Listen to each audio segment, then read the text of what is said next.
c'est le thé. Et le thé, pourquoi? Parce que c'est la seule plante médicinale qui ne puisse pas avoir d'action contraire sur l'organisme quand on en prend toute une vie. Et on peut en prendre de la naissance, quasi de la naissance, enfin, de l'âge de 4, 5, 6 ans jusqu'à sa mort, sans que ça ait l'effet inverse. Et c'est là où on se perd un petit peu dans ces notions de thé, parce qu'on vous dit tout et l'inverse de tout par rapport au thé. Alors je voudrais juste vous clarifier un peu ça très rapidement, en quelques minutes, vous dire d'abord qu'il y a que le camélia qui pousse dans votre jardin donne du thé. Le thé vient du camélia. Et qu'il y a énormément d'espèces de camélia, et que le camélia qui pousse en Inde, en Himalaya, au Ceylan, n'a strictement rien à voir avec les camélias qui poussent entre autres dans les pays asiatiques, en Chine, qui s'appelle Camellia sinensis, comme son nom l'indique, camélia chinois, Camellia sinensis, qui, entre parenthèses, est de plus en plus planté en Inde et surtout en Afrique et dans tous ces pays-là.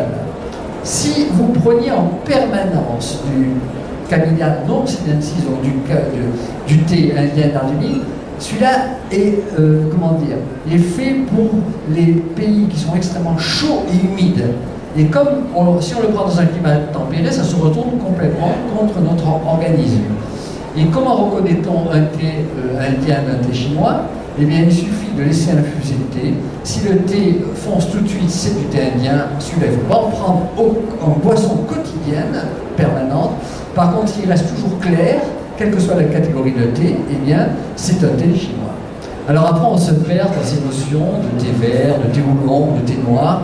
Mais c'est très facile à comprendre. J'ai un camélia sinensis dans mon jardin. Vous cueillez quelques feuilles de ce camélia, vous le faites sécher tout de suite. Au soleil, cotonate, et bien vous avez du thé vert. Pourquoi? Parce que quand vous le faites infuser, ces feuilles qui viennent de sécher, eh bien la couleur de votre liquide est vert, un vert ambré magnifique. Et donc voilà. Mais je cueille ces feuilles, mais je ne les fais pas sécher tout de suite, je vais les faire fermenter pendant 4, 5, 6 jours. Et je les fais sécher. Je viens d'obtenir du thé oolong demi-fermenté, qui est le thé du juste milieu pour mon médecine chinoise, parce qu'il a des vertus des thés verts et des thés noirs en même temps, et donc c'est la voie du juste milieu. Et c'est le thé par lequel il faut commencer quand on n'a pas du tout l'habitude de boire de thé chinois. Et à côté de ça, je prends les mêmes feuilles, je les cueille, je les laisse fermenter beaucoup plus longtemps, et même pourquoi pas 1 an dans une cave, et je vais donner naissance à ce qu'on appelle malencontreusement en Occident thé noir chinois. En réalité, c'est du thé rouge. Pourquoi? Parce que ça s'appelle Hongcha en chinois. Pourquoi? Parce que quand vous le laissez infuser, il a une couleur plutôt rouge terre qui est magnifique et il n'est pas noir comme les thés indiens quand ça infuse un peu trop longtemps. Donc voilà, il faut savoir que effectivement, je ne vais pas vous faire un cours complet sur les thés, je vais juste vous donner quelques règles fondamentales, mais il faut savoir qu'effectivement, chaque catégorie de thé a des effets bien précis et il y a des effets qui sont communs aux 3 catégories de thé. En règle générale, il faut avoir les 3 thés chez soi. 100 g de thé vert, 100 g de thé oolong, 100 g de thé noir, ça vous fait à peu près 6 mois de thé chez vous. Pourquoi? Parce que première chose, en Occident, on ne sait pas préparer le thé, on en met beaucoup trop en boisson quotidienne. Pouce, index, majeur réunis, les 3 doigts comme cela, une pincée, 2 pincées pour 3/4 de litre d'eau bouillante. Le thé ne doit pas être agressif au goût, parce que c'est trop tard, vous en avez trop mis. Donc, il faut faire attention au quantitatif de thé. Je ne vais pas vous parler de l'eau, qui est un peu spécial, je ne vais pas vous parler des modes de préparation. Sachez juste qu'il ne faut jamais boire le thé de la veille, parce que ça devient un poison pour l'organisme. Qu'il ne faut jamais rajouter quelque chose dans le thé, parce que quelle que soit la chose que vous rajoutez dans le thé, ça va faire perdre les propriétés intrinsèques au thé, et c'est la plante que vous avez rajoutée dedans. Bon, je ne parle pas du citron et du sucre, mais si vous rajoutez, par exemple, si vous prenez du thé vert au jasmin en permanence, le jasmin va prendre le dessus par rapport aux vertus du thé. Il se trouve que le jasmin en pharmacopée chinoise est une plante piquante et qui fait transpirer au même titre que la menthe. Et si vous en prenez tous les jours, eh bien vous risquez tout simplement de vous déclencher un eczéma ou des démangeaisons permanentes sur le corps. Et c'est donc nocif quand on en prend de trop. Entre amis, de temps en temps, pour se faire plaisir, aucun problème, mais surtout pas en boisson quotidienne. Donc le thé se prend nature. Jamais froid, parce qu'il perd toutes ses propriétés. Et attention, pas trop brûlant pour ne pas se brûler au niveau de la gorge. Bon, si vous voulez, mais je voudrais juste insister sur quelques propriétés du thé. En particulier, donc, je vous disais qu'il faut avoir les 3 catégories de thé chez soi. Et quand il fait très chaud dehors, ou quand vous avez un état de chaleur interne, ou quand vous prenez du thé depuis très très longtemps, la finalité de la prise de thé, c'est le thé vert. C'est lui qui possède le maximum de propriétés et de vertus thérapeutiques. Quand vous recevez des invités, et vous ne savez pas, vous ne connaissez pas leur tempérament, quand vous ne savez pas quel thé prendre le matin au lever, et bien vous prenez du thé oolong. C'est moitié vert, moitié noir, et donc celui qui a les vertus les plus tempérées, si vous voulez. Par contre, quand vous avez besoin de perdre du poids, ou que vous allez faire un bon repas, ou que vous avez fait un bon repas, à ce moment-là, vous prenez du thé noir chinois. Mais ne dépassez pas 9 jours d'affilée de prise de thé noir chinois. Vous arrêtez, après vous reprenez du thé vert, et puis vous faites une autre cure de 9 jours, parce que si vous en prenez en permanence, vous risquez que ça déséquilibre un peu trop l'organisme. Voilà, donc, comme en plus sur le même thé, on peut rajouter 2 à 3 fois du liquide dessus, eh bien on peut comprendre que les 3 thés vous durent 6 mois sans aucun problème, et vous pouvez les conserver donc comme ça. Alors, quelques propriétés fondamentales.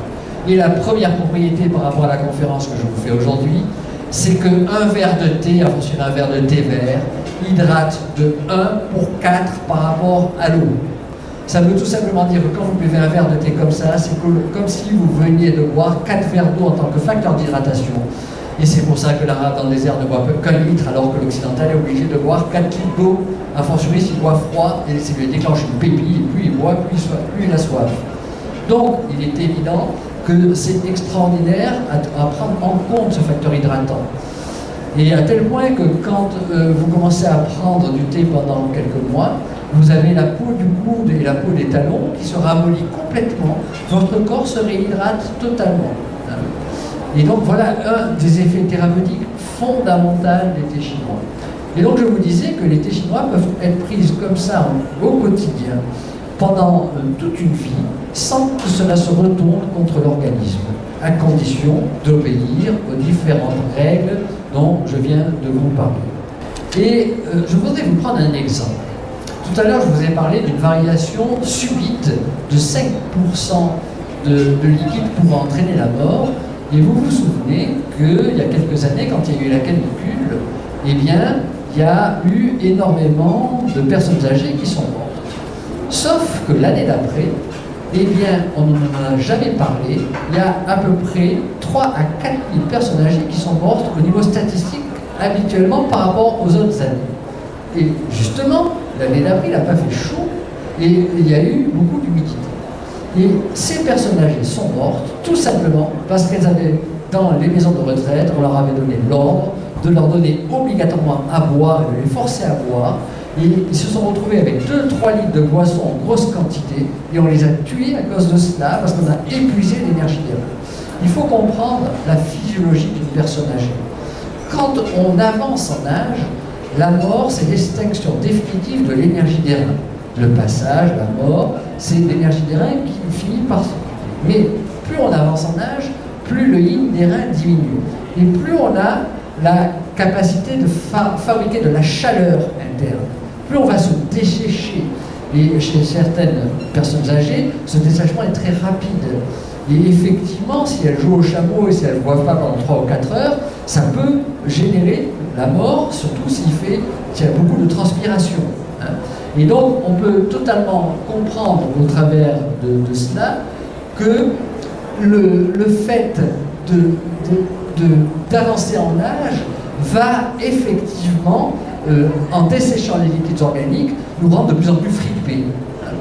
C'est-à-dire, entre guillemets, le thé vert chinois, chez les personnes très âgées asiatiques, font qu'on va conserver une peau très très lisse très longtemps, parce que comme ça hydrate énormément le poumon, ça hydrate la peau, et on peut effectivement comprendre que ralentir, entre guillemets, marque du temps au niveau de la peau. Mais, donc c'est physiologiquement normal. Mais si en plus on les oblige à boire beaucoup d'un seul coup, on va encore plus épuiser le ligne des reins, et donc du coup, comme elles sont en fin de vie, on va raccourcir leur espérance de vie. C'est pour ça que toutes les civilisations traditionnelles, enfin pas traditionnelle, mais moderne, à l'hôpital, on ne va jamais donner à boire d'un seul coup à une personne âgée. On va la mettre en perfusion, en goutte à goutte. Et du coup, on va la réhydrater en plusieurs heures, et surtout pas avec un gros bol d'un seul coup. Donc si vous avez des personnes âgées autour de vous, il faut leur apprendre à fractionner la boisson, prendre un petit à l'eau chaud, et ne pas inonder leur corps, et ne pas boire plus qu'un litre, 1,2 litre dans la journée. Parce que du coup, on va les fatiguer encore beaucoup plus au niveau rénal. Vous voyez que ça peut aller très très loin, toutes ces applications. Alors, en conclusion, on peut dire la chose suivante, c'est qu'il ne faut en la matière surtout pas changer vos habitudes du jour au lendemain. Quand je fais le cours de diététique et je vous dis que peut-être que les produits laitiers, la chaîne des produits laitiers n'est pas très très bon pour le corps, je vous donne toutes les raisons pour lesquelles c'est pas très très bon, là on peut faire une expérience de 3 mois, s'arrêter du jour au lendemain, mais quand on a l'habitude de boire beaucoup de liquide depuis des années, il faut mettre à peu près 1 mois et demi, 2 mois, 3 mois pour changer ses habitudes. Et quelle est la meilleure façon? C'est d'abord de commencer à diminuer la quantité de liquide que l'on boit le matin au petit-déj. C'est là où on se fait piéger. Vous savez, souvent, en cabinet, on rencontre les gens et ils vous disent, moi je leur demande, est-ce que vous buvez beaucoup? Mais non, je ne bois pas. Et on me dit que je ne bois pas.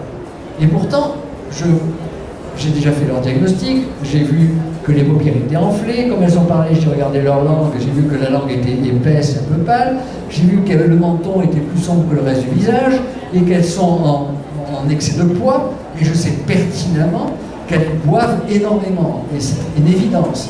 Mais elles sont persuadées qu'elles ne boivent pas. Alors, on fait le décompte, et puis je leur dis, voilà, alors le matin, qu'est-ce que vous prenez au petit déjeuner? Oh, un mug de chicorée, de café au lait, entre parenthèses, tout sauf le café au lait, parce que c'est un véritable poison, et il vaut mieux prendre que du café ou que du lait, mais pas le mélange des deux. Et amusez-vous à arrêter le café au lait pendant 3 mois, vous en rebuvez, vous vomissez le lendemain, ou tout de suite après, parce que votre corps, de nouveau, a repris la capacité de le rejeter. Donc je prends un mug, mais bon, vous buvez en famille un peu, oui, et puis vous resservez un petit peu, oui, je resserre un petit peu et tout, et vous calculez. Mais juste avant, là, vous avez pris un médicament, vous avez dit, oui, j'ai pris un verre d'eau, voilà. Bon. Et alors, entre le petit déjeuner du matin et le repas de midi, ben, je ne bois pas, je vous ai dit que je ne bois pas, effectivement, elles ne boivent pas. Et au repas de midi, ben, je bois un verre, 2 verres, oui, mais vous pouvez prendre 3 verres même, oui, bon, ça m'arrive, je prends la carafe d'eau qui est à côté. Et est-ce que vous prenez un café? Oui, 1, 2 cafés. Bon. Et entre le repas de midi et le repas du soir, mais je ne bois pas. Mais si, vous buvez au moins un verre d'eau à 5 heures. Oui, voilà, je bois ce verre d'eau à 5 heures. Et au repas du soir? Au repas du soir, ben oui, je bois 1 verre, 2 verres, 3 verres au repas du soir. Et vous calculez et vous dites, vous savez, madame, dans la journée, ou monsieur, vous venez de boire 2 litres à 2 litres et demi, et c'est ça quotidien. En plus, vous jouez au chameau. Donc, il est évident que vous allez avoir des effets secondaires. Alors, je pense que dans l'idéal absolu, il faudrait arriver à ne boire plus qu'un verre le matin au petit déjeuner. Et ce verre, pourquoi pas le prendre au début du petit déjeuner? Pourquoi pas? On peut se dire que ça nettoie les intestins et l'estomac et ça favorise l'élimination des sels. Et après le petit déjeuner, il faut quasiment pas boire ou pas du tout. Et surtout si vous placez au petit déjeuner vos fruits qui sont déjà des liquides. Hein. Et ensuite, et surtout, il faut boire 2 à 3 fois des petits verres comme ça dans la matinée. Et ne pas oublier ces 2 ou 3 petits verres. Au repas de midi, si votre repas est complètement sec au niveau alimentaire, vous pouvez boire un verre. Mais s'il est déjà mouillé ou il y a beaucoup de légumes, vous n'avez quasiment pas besoin de boire. Mais après, l'après-midi, toutes les 50 minutes, 55 minutes, boire un petit verre, un petit verre, un petit verre, un petit verre, comme ça. Et je vous dis, au moins 15 petits verres comme ça pour faire 1 litre. Hein. Et enfin, le soir, vous pouvez pourquoi pas boire un bon verre de vin rouge, et surtout en vous couchant, ne pas faire la pépille et boire des litres. Surtout si vous allez manger très viande, très chaud et humide, et on risque de se faire piéger à ce moment-là. Voilà donc vers la façon de boire vers laquelle on devrait tendre.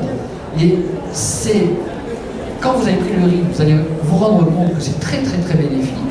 Et à ce moment-là, la plupart du temps, c'est même pas besoin de faire de régime pour perdre du poids, parce que vous avez effectivement fait que votre corps, en arrêtant de fatiguer les reins, va retrouver cette capacité de s'auto-équilibrer. Voilà pourquoi j'ai voulu insister aujourd'hui sur cette conférence sur les dangers d'une hydratation. Maintenant, vous commencez à comprendre. Essayez de faire des expériences chez vous, sur vous-même, et vous verrez que c'est